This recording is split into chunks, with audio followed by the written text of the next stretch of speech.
কালকে এশিয়ান কাপের যে লোকাল স্কোয়াডটা ঘোষণা করছে থমাস ডুলি, সেটার উপরে আমি একটা অ্যানালিসিস করছিলাম। কিন্তু আজকে আজকে আমি যে ভিডিওটা করতে আছি, it's gonna be very interesting. কারণ আমার পছন্দের একাদশ কি হবে, এই এশিয়ান কাপের জন্য আমি কোন একাদশকে খেলাতে চাইতাম বা কোন একাদশ খেলালে বেটার হবে, বা কে কে এই অপশনে বেটার, আমার কাছে কি মনে হচ্ছে সেটা আমি আমার আজকের ভিডিওতে বলবো। তবে আমি আপনাদেরকে এটুকু বলবো, আপনাদের যদি কোনো পছন্দের একাদশ থাকে বা আপনাদেরও যদি এর মধ্যে আমি যে একাদশটা বলছি এর মধ্যে যদি আপনাদের কোনো চেঞ্জ মনে হয়, সেটা অবশ্যই কমেন্ট সেকশনে জানাতে পারেন। যাই হোক, আমি যেহেতু একাদশটা সাজিয়ে নিয়ে আসছি, সো আমি ডিরেক্ট একাদশেই চলে যাই। একাদশটা কেমন হতে পারে বা কেমন হবে সেই ব্যাপারটা নিয়ে পুরোটা আলাপ করব। প্রথমে দেখেন, আমি গোলকিপার হিসেবে রাখতে চাচ্ছি মিতুল মার্মাকেই। এখন আপনি বলবেন যে আপনি তো আগের দিন ভিডিওতে বলছেন যে আপনি আনিসুর রহমান জিকোকে পছন্দ করেন। আমি জিকোকে অনেক পছন্দ করি, কিন্তু যেহেতু মিতুল মার্মা রানিং খেলে যাচ্ছে, সো তার এই ছন্দপতনটা করতে চায় না বলেই মিতুল মার্মাকে আমি এখনও রাখতে চাচ্ছি। আর যেহেতু আমরা এখন বিল্ড আপ প্লে করবো, মানে এখন আমাদের স্ট্র্যাটেজি হবে build up play, so build up প্লেতে মিতুল মার্মা কিছুটা আগে থাকে, কারণ সে পায়ে নিয়ে বল খেলতে পছন্দ করে। সো ওই জায়গাটা আমার কাছে মনে হচ্ছে যে মিতুল মার্মাকে রাখা ঠিক আছে। আমার দুই সিবি, তপু বর্মন এবং তারিক কাজী, এটা সবসময় ফিক্সড। বাট তারিক কাজীর ব্যাপারে আমার একটা অবজারভেশন আছে, সেটা হচ্ছে খুব সিলি মিস্টেক করে এবং মাঠে অ্যাগ্রাসন দেখাইতে গিয়া অনেক সময় কাট খেয়ে বসে। এটা খুবই রিস্কি একটা ব্যাপার হবে। তারিক কাজীর আমার মনে হয় এই ব্যাপারটা আর একটু খেয়াল করা উচিত। Tapu Barman is good enough এবং সে যথেষ্ট পরিমাণ, আমি মনে করি বাংলাদেশের আমাদের লোকালদের মধ্যে বেস্ট সিবি, লোকালদের মধ্যে এরপর তারপর কোনো সিবি নাই। ওয়েল, এখন যদি আমি যাই লেফট ব্যাকে আমি অবশ্যই জায়ন আহমেদকে খেলাবো। এখন জায়ন আহমেদকে নিয়ে অনেকেই প্রশ্ন করতে পারেন জায়ন আহমেদের জায়গায় আমাদের লোকাল কাউকে খেলানো যেত কিনা। লোকাল বা বিদেশিদের দেখি নাই, আমি জায়ন আহমেদের যে গুণটা দেখছি সেটা হচ্ছে যে তার ওভারল্যাপিং করার ক্ষমতা, তার অ্যাগ্রাসন, এবং সে ফুল ব্যাক হয়ে ফুল উইং দিয়ে যখন বারবার অ্যাটাকে চলে যায় এবং অ্যাটাকে মানে একটা ভালো কন্ট্রিবিউশন তৈরি করে, সেটা আমার কাছে খুব ভালো লাগছে। এবং রাইট ব্যাকে খেলাবো আমি সাদউদ্দিনকে কেন খেলাবো? দেখেন, সাদউদ্দিন অনেকটা সময় লর্ড ছিল, কিন্তু এখন সাদউদ্দিন অনেক পরিণত। যে ভালো তাকে ভালো বলবো, যে খারাপ তাকে খারাপ বলবো। সাদউদ্দিনকে রিসেন্ট টাইমে আমরা যে পরিমাণ উন্নতি করতে দেখছি, বিশেষ করে লাস্ট সানমারিনো ম্যাচে আমি সাদউদ্দিনকে আমি তো ফ্যান্টাস্টিক দেখছি। সাদউদ্দিনেরও রাইটে ওভারল্যাপ করার ক্ষমতা, বারবার এটাকে ফিরে আসা, বারবার ডিফেন্স কাভার করা, সবকিছু মিলে সাদউদ্দিন আমার কাছে মনে হয়েছে দুর্দান্ত অবস্থায় আছে। সাদউদ্দিনকে ছাড়া আমি রাইট ব্যাকে কাউকে চিন্তা করতে পারছিলাম না।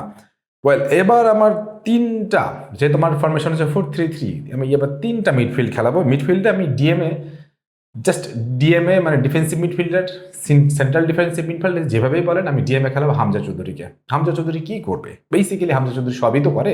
তারপর হামজা চৌধুরীর স্পেসিফিক রোল যদি বলেন, হামজা চৌধুরীর স্পেসিফিক রোল হচ্ছে যে বল কেড়ে নেওয়া এবং বল পজিশন ওয়াইজ সাপ্লাই করা। এটাই হচ্ছে হামজা চৌধুরীর মেন রোল থাকবে আমার আমার আমার টিমে। তারপরে আমি তার পাশে খেলাবো হচ্ছে মোরসালিনকে আমি একটু নিচের দিকে খেলাচ্ছি এই কারণে, কারণ আমি একটু পরে বলছি কেন নিচের দিকে খেলাচ্ছি, মানে মাঝমাঠে কেন খেলাচ্ছি, তাকে আমি আরো অ্যাটাকিংয়ে কেন নিচ্ছি না এই মুহূর্তে। সে সেন্ট্রাল অ্যাটাকিং মিডফিল্ডার সবগুলো রোলে খেলতে পারে। সেন্ট্রাল অ্যাটাকিং মিডফিল্ডার হওয়ার জন্য সে প্রচুর গোলও করতে পারতেছে। তার ওই গোল করার অপশনটা সেন্ট্রাল মিডফিল্ডার হিসাবেও সে করতে পারতেছে।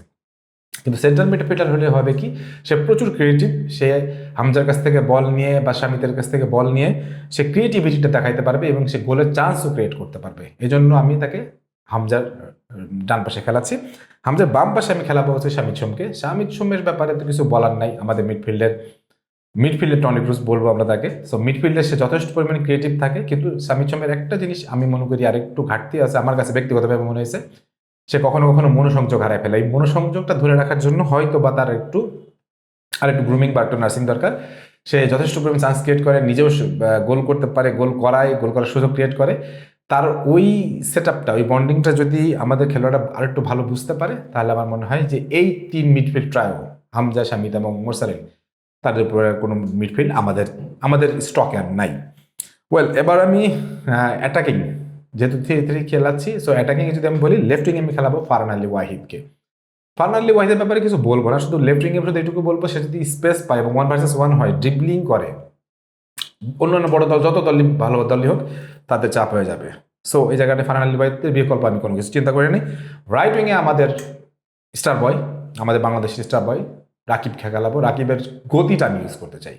রাইট উইংয়ে সে যে পরিমাণ গতি ইউজ করে, গতি অ্যাক্সেলারেট করে এবং সে কাউন্টার অ্যাটাকে তার যে পরিমাণ সুযোগ থাকে সেই জিনিসটা যেন সে কভার করতে পারে। কিন্তু তার একটা জিনিস আছে, সে অনেক সময় প্রেজেন্স অফ মাইন্ডে ভুল ডিসিশন নেয়, ভুল ক্রস করে, ভুল জায়গায় বল করে, ওই জায়গাটা একটু সাবধান হইতে হবে। তবে রাইট উইংয়ে আমি এখন পর্যন্ত মানে রাকিবের কোনো বিকল্প দেখতে পাচ্ছি না। স্ট্রাইকিং আমি রাখতে চাই ট্রেভর ইসলামকে, বাট ট্রেভর ইসলামকে আসবে, ট্রেভর ইসলামকে আমরা এই উইন্ডোতে পাচ্ছি, এটা একটা ফ্যাক্ট। এখন যদি না পাই সেটা নিয়ে আরেকটা ভিডিও করবো, আরেকটা একাদশ করা যেতে পারে। বাট ধরে নিচ্ছি আমরা, যেহেতু জায়ান হাকিম আসতেছে না, ট্রেভর ইসলামকে আনা হবে বা চেষ্টা করা হচ্ছে। সো যদি ট্রেভর ইসলাম আসে, আমি স্ট্রাইকিংয়ের ট্রেভরের বিকল্প আমি কোনো কিছু চিন্তা করছি না এই মুহূর্তে, না অনূর্ধ্ব 20 থেকেও না, অনূর্ধ্ব 23 থেকেও না, কোনো কিছু থেকেই না। ট্রেভরের বিকল্প আমি কোনো কিছুই চিন্তা করছি না, আমি এই মুহূর্তে ট্রেভরকেই দেখতে চাই। আর জায়ান হাকিম আসলে আমি জায়ান হাকিমকেই রাখতাম, ট্রেভরকে আমি হয়তো সুপার সাব করাইতাম। কিন্তু জায়ান হাকিম যেহেতু আসতে পারছেন না, সো আমার কাছে মনে হয় Trevor Islam is the best option for the lethal finishing, for the lethal striking. Well, এবার আমি কিছু কিছু সাব করাইতে চাই, যেমন ফাহমেদুলকে আমি সুপার সাব করাবো যখন দেখবো যে আমার উইংয়ে একটা রাকিবের একটা অপশন একটু কমে যাচ্ছে বা রাকিব একটু ধীর হয়ে যাচ্ছে, তখন আমি ফাহমেদুলকে দিয়ে আমি সুপার সাব করাবো। ফাহমেদুলকে আমি স্টার্টিং করাতে পারতাম, বাট আমার কাছে মনে হয় ফাহমেদুল খুবই আগ্রাসী এবং ফাহমেদুল হচ্ছে অযাচিত কিছু ভুল করে, যে ভুলগুলো হচ্ছে দলকে মাসুল দিতে হয়, একটা রেড কার্ড দলের জন্য চরম মারাত্মক ক্ষতি হয়ে যাবে, সেই জিনিসটা করাতে চাই না বলেই আমি ফাহমেদুলকে আমি সুপার সাব করাতে চাই। এই গেল আমার একাদশ। এবং যারা বেঞ্চে থাকবেন তাদেরকে সবাইকে চেনেন আপনারা, আমাদের লর্ডরাই বেঞ্চে থাকবেন, আমাদের বডি শো হেল্প, আমাদের আছে পলিফাইম, সবাই বেঞ্চে থাকবেন, তারা থাকতেই হবে, না থাকলে তো একাদশী হয় না। তবে একটা জিনিস আমি আপনাদেরকে বলে দিতে চাই, এই দেশীয় এবং বিদেশি এই খেলোয়াড়দের মাঝখানে আমরা কোনো ডিফারেন্স করি না, খেলার মান দেখে ডিফারেন্স হয়। সো যারা দেশীয় খেলোয়াড়রা তারা যদি মন খারাপ করেন, তার সাথে একটু বলবো, আপনারা যখন খ্যাপ খেলতে চান তখন আমাদেরও মন খারাপ হয়, আপনাদের চরিত্র বদলান আগে, তারপর আপনাদের নিয়ে আমাদের চরিত্র বদলাবো। যাক, এই একাদশটা আপনাদের কাছে কেমন লাগলো, কেমন মন হচ্ছে, বা কোন কোন জায়গায় ভুল হলো, বা কোন কোন জায়গায় কি করতে পারি, বা কোন কোন জায়গায় কি করা উচিত ছিল, অবশ্যই কমেন্ট সেকশনে জানাই যাবেন এবং বন্ধুদের সাথে শেয়ার করবেন। চ্যানেলটা সাবস্ক্রাইব করার অনুরোধ রইল। সবাই ভালো থাকেন, সুস্থ থাকেন, আল্লাহ হাফেজ।